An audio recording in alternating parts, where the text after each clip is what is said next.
Blood pressure क्या होता है? ब्लड प्रेशर, हमें पता है कि हमारी बॉडी में जो वेसल्स हैं वो ऑक्सीजनेटेड और डीऑक्सीजनेटेड ब्लड जो है वो कैरी करती हैं। ऑक्सीजनेटेड ब्लड कैरी करने वाली जो वेसल्स हैं वो एओर्टा हो गई, आर्टरी, आर्टीरियोल्स, कैपिलरीज। और डीऑक्सीजनेटेड ब्लड जो है करने वाली कैरी वेसल्स जो हैं वो वेन्स, वेन्यूल्स, वेना कैवा, ये हैं। तो जब भी ब्लड इन ब्लड वेसल्स के अंदर से गुजर रहा होता है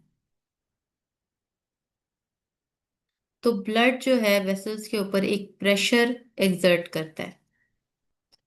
ये जो प्रेशर ब्लड एक्सर्ट करता है ऑन ब्लड वेसल्स, ये प्रेशर कहलाता है ब्लड प्रेशर। ये क्या कहलाता है? Blood pressure.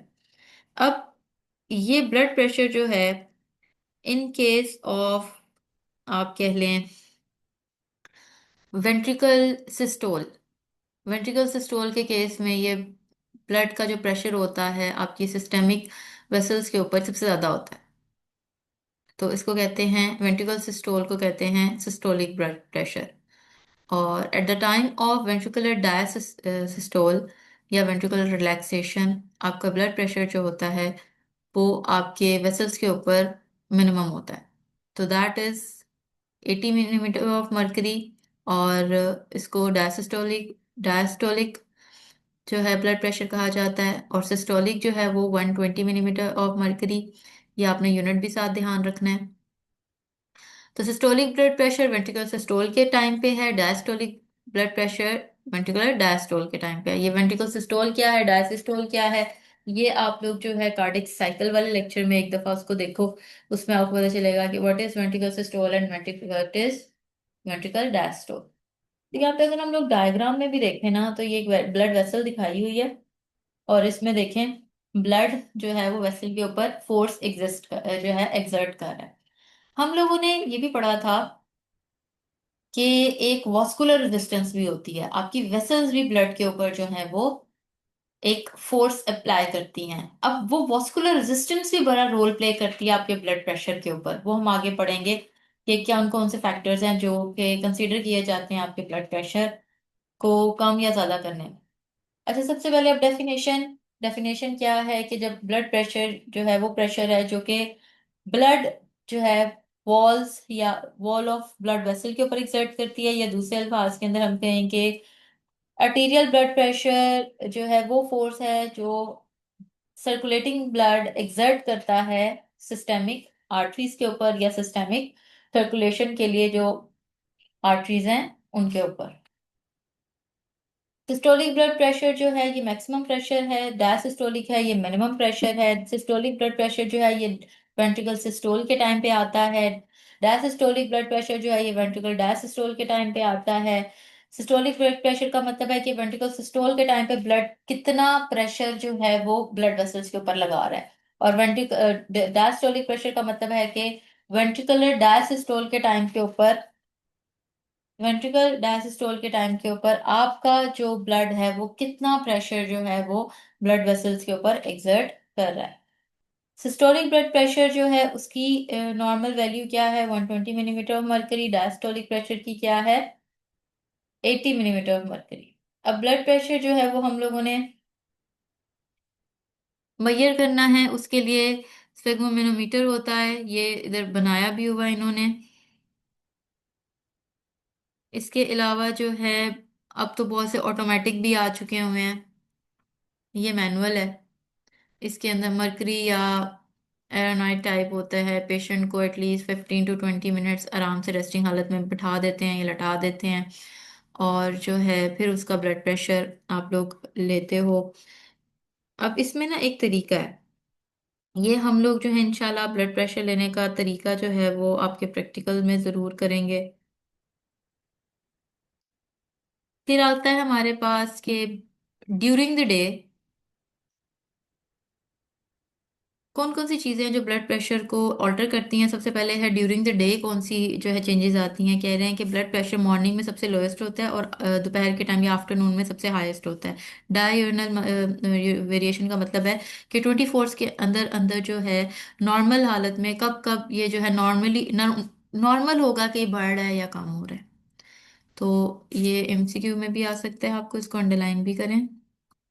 एज के हिसाब से ब्लड प्रेशर है, जो इन्फेंट्स होते हैं उनका ब्लड प्रेशर नॉर्मल जो होता है वो 80 to 90 होता है। बच्चों का 90 to 120, एडल्ट्स का 110 to 120 लिखा हुआ है। एंड देन एल्डरली बूढ़े लोगों का 140 to 150, ये इन्होंने सिस्टोलिक बताए हैं। तो ब्लड प्रेशर जो है नॉर्मली अगर हम इसको देखें तो एज के साथ साथ इंक्रीज हो रहा है। ये आप लोगों ने जो इसकी ये वैल्यूज है, ये आप लोगों ने अच्छे तरीके से याद करनी है।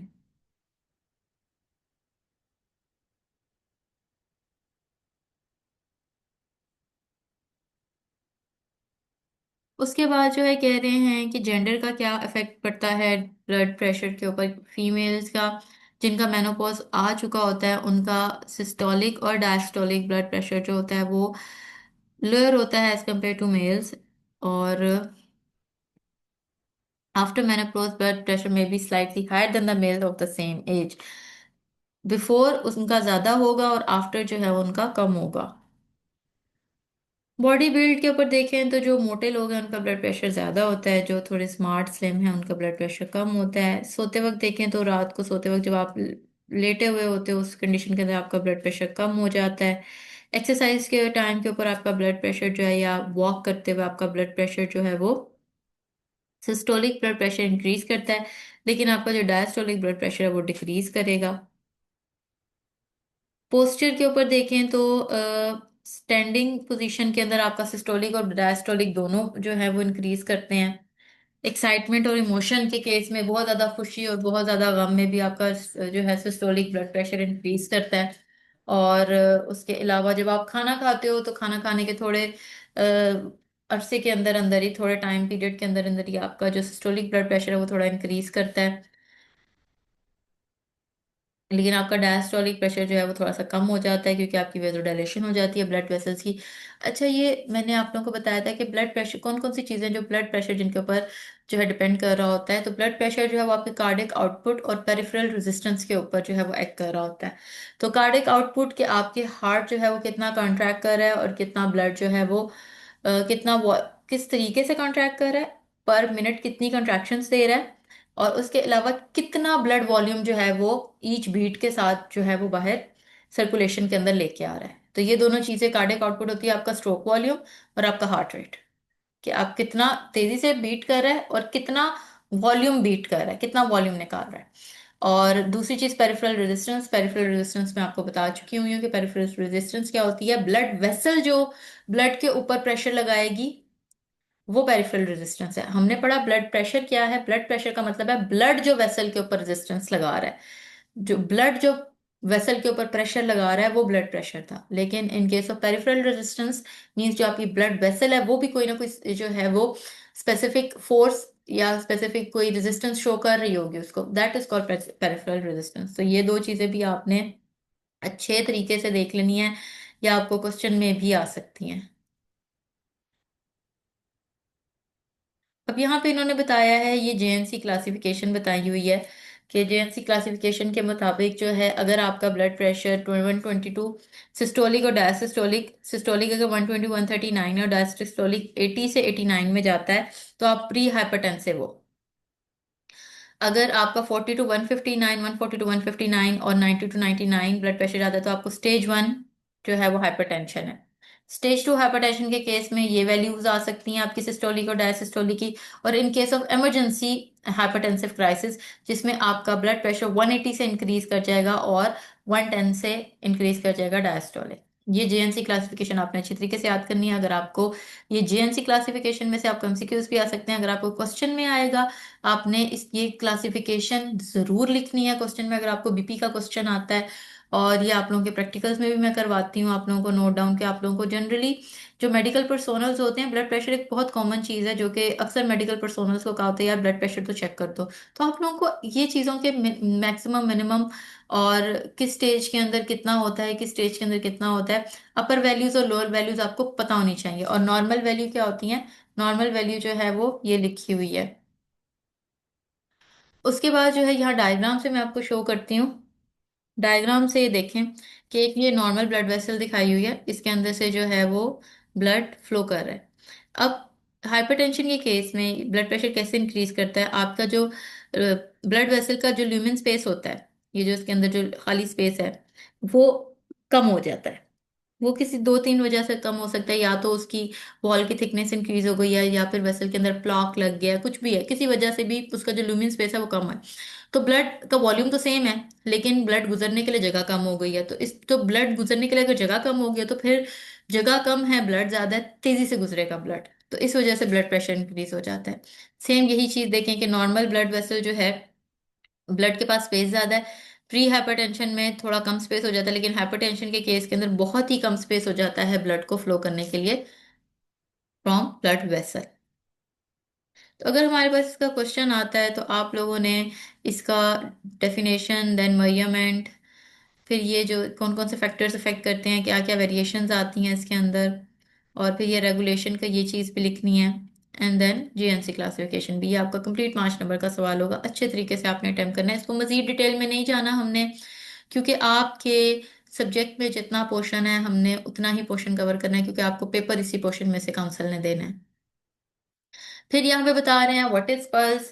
कह रहे हैं कि पूरे 1 मिनट में 60 सेकेंड्स के अंदर बॉडी जितनी दफा आपका हार्ट बीट करता है, एक हार्ट बीट होती है 0.8 सेकेंड में, तो 1 मिनट में कितनी हार्ट बीट्स होंगी, एवरेज 72 टाइम्स होती हैं। तो पल्स क्या होती है, पल्स रेट क्या होता है, पल्स रेट या हार्ट रेट होता है कि आपका हार्ट 1 मिनट में कितनी दफा जो है वो बीट कर रहा है, number of times a heart beats per minute, या आपका हार्ट जो है 1 मिनट में कितनी दफा जो है वो कंट्रैक्शंस और रिलैक्सेशन शो कर रहा है, या आपका हार्ट जो है कितनी दफा जो है 1 मिनट के अंदर कंप्लीट अपनी कार्डियक साइकिल्स को कंप्लीट कर रहा है। ये आपकी क्या कहलाती है, ये आपका पल्स रेट कहलाता है। ये डिफरेंट तरीके से एक ही बात को इन्होंने डिफाइन किया हुआ है। हम लोग डिफरेंट लोकेशंस के ऊपर जो है आपकी ले सकते हैं पल्स, ब्रेकियल आर्टरी के साथ भी ले सकते हैं, arterial pulse, venous pulse, race pulse और रेडियल पल्स। इसमें डिफरेंस जो है यहाँ पे मेंशन्ड है।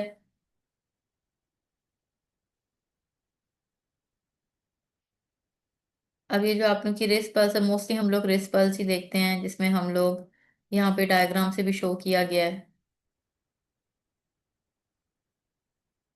ये हम लोग अपनी एक्चुअल में रेडियल पल्स ले रहे होते हैं।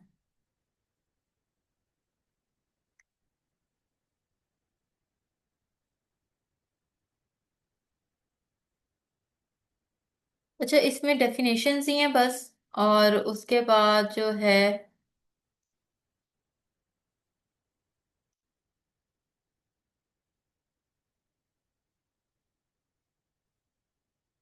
यहाँ पे इन्होंने थोड़ा सा हेमरेज को एक्सप्लेन किया है कि अब नॉर्मल फ्लो ऑफ ब्लड को हेमरेज कहते हैं। हेमरेज जो है एबनॉर्मल फ्लो ऑफ ब्लड, के ब्लड वेसल या तो आपकी रप्चर हो जाएगी, जिसमें से जो है आपका ब्लड जो है वो ब्लड वेसल से निकल के आपकी बॉडी कैविटी के अंदर भी आ सकता है, और इसकी वजह से ब्लड लॉस भी हो सकता है, ब्लड आपके सर्कुलेटरी सिस्टम से निकल आएगा, ठीक है, आपके ब्लड वेसल्स के अंदर से निकल आएगा।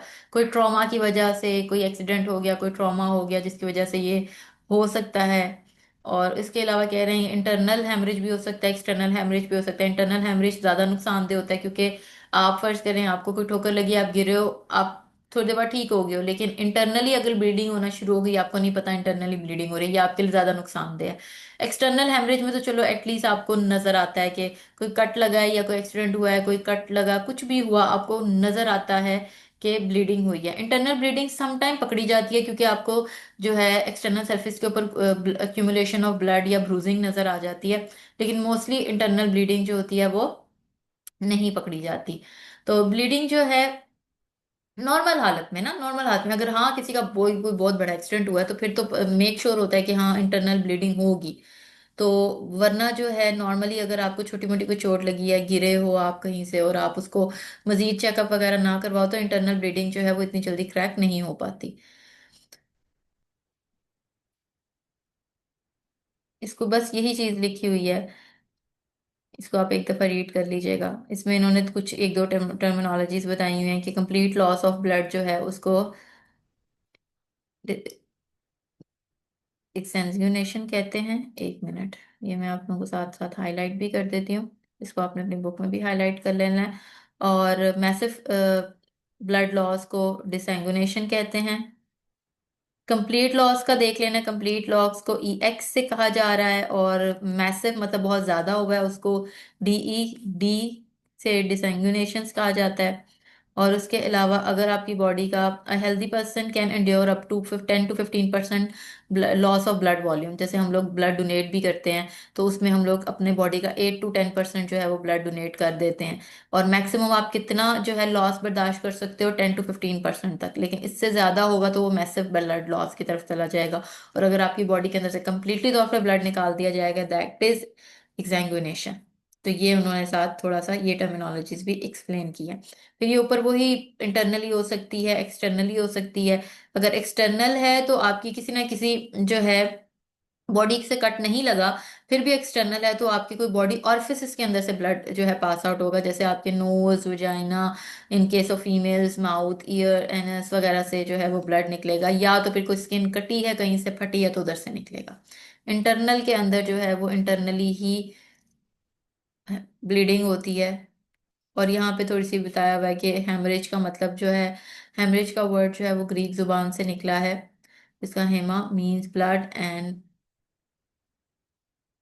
A free and forceful escape of blood.